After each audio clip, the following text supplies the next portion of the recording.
I'm looking at the floor plan to get overall dimensions of 36 feet by 26 feet, and we have a 6-foot porch area here taking out of the footprint of the house.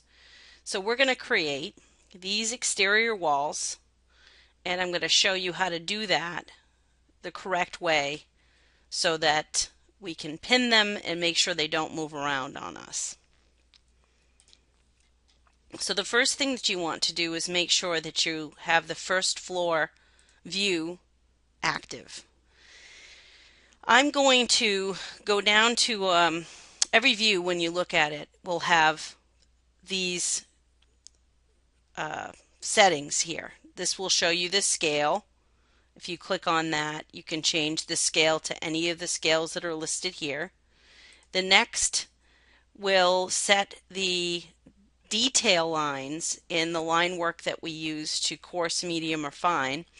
So for instance, let's say we have a wall that has several layers in it. It has a siding layer, a sheathing layer, the 2x6 layer, and then the gypsum wallboard. So that's 4 layers. We would see all the line work for each one of those layers if we set it to medium or fine.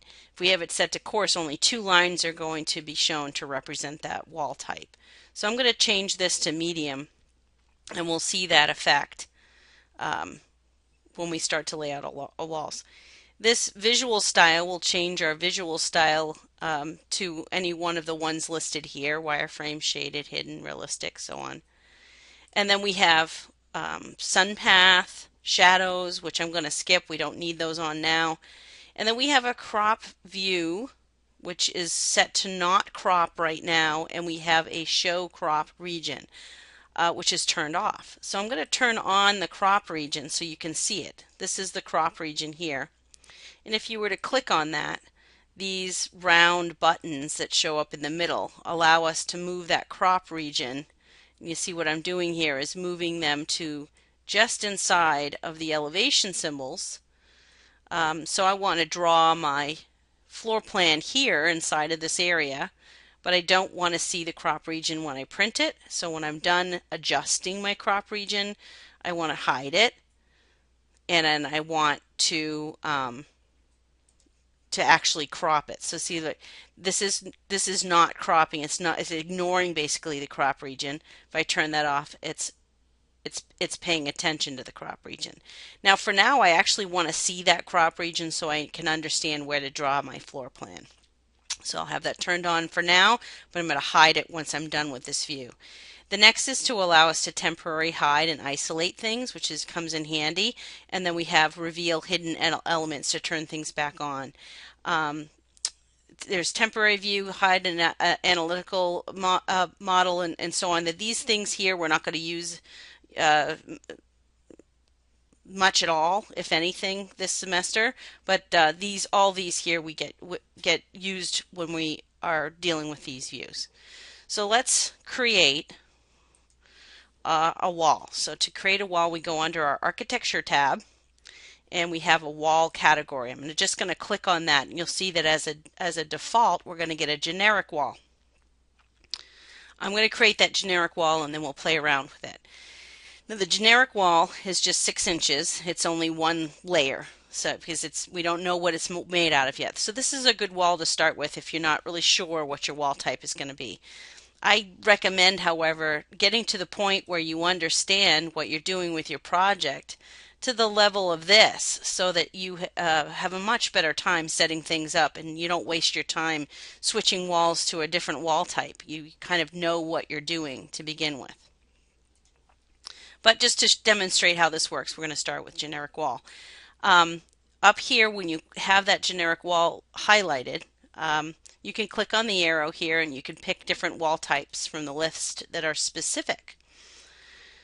We also have height control, which height can be controlled by, they're both the base constraint, which is where's the bottom of the wall going to be, and then height constraint, which is where is the top of the wall going to be.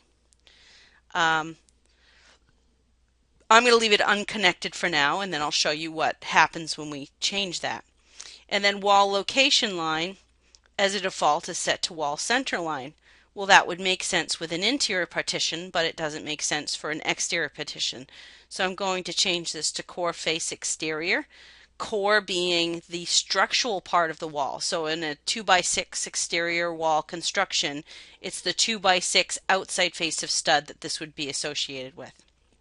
So I'll click on that and go ahead and draw the wall. And you're going to draw in a clockwise direction.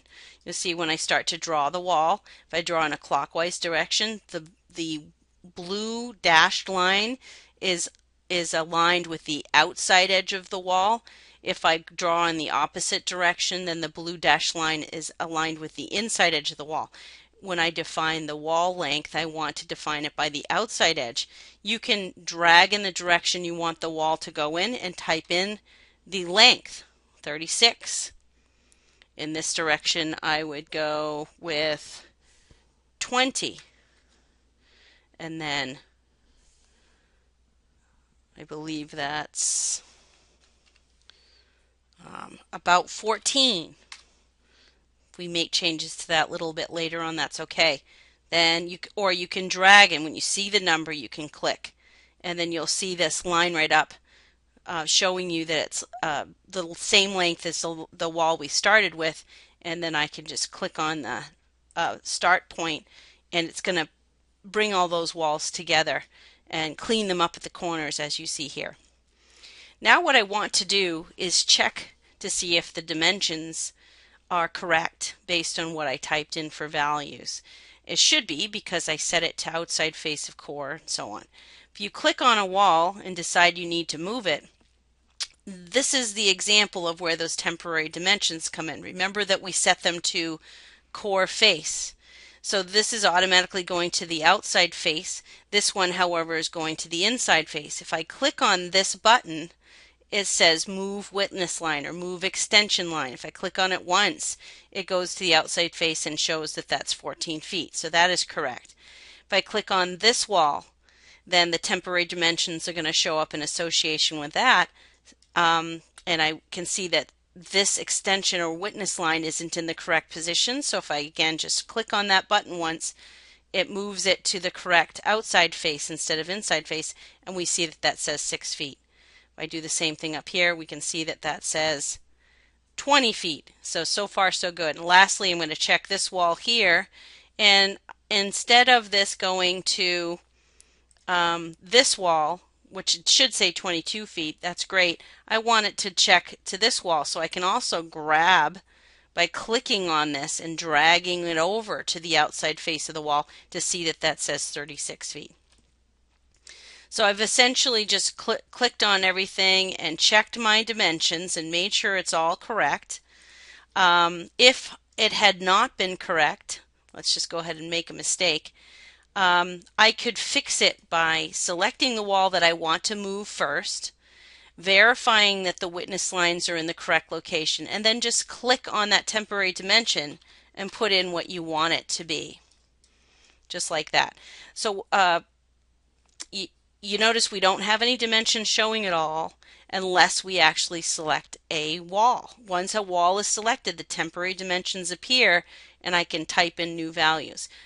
But again, always check to see where they're referencing from. So this says 21 feet, but if I make those adjustments to the outside face of stud, it says the correct number, 22 feet.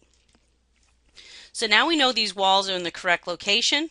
What I want to do is select all of them, and there's a number of ways we can make sure they don't move on us. One of them is we can constrain them with dimensions, or we can do something called pinning them. So I'm going to pin these walls. If I hit pin, you'll see pins show up all on these walls. And now if I were to continue to build, let's say, a foundation wall, I can make sure I align them with these walls, and the foundation wall will move, but these walls will not. I can't change the wall type while they're pinned, I don't believe, and I can't move their height or anything while they're pinned. So pinning something kind of makes it so you can't make any changes to it accidentally, kind of freezes it, but allows you to be able to still see it while you work. So in the next video, I'm going to show you how to change these walls into more specific wall types.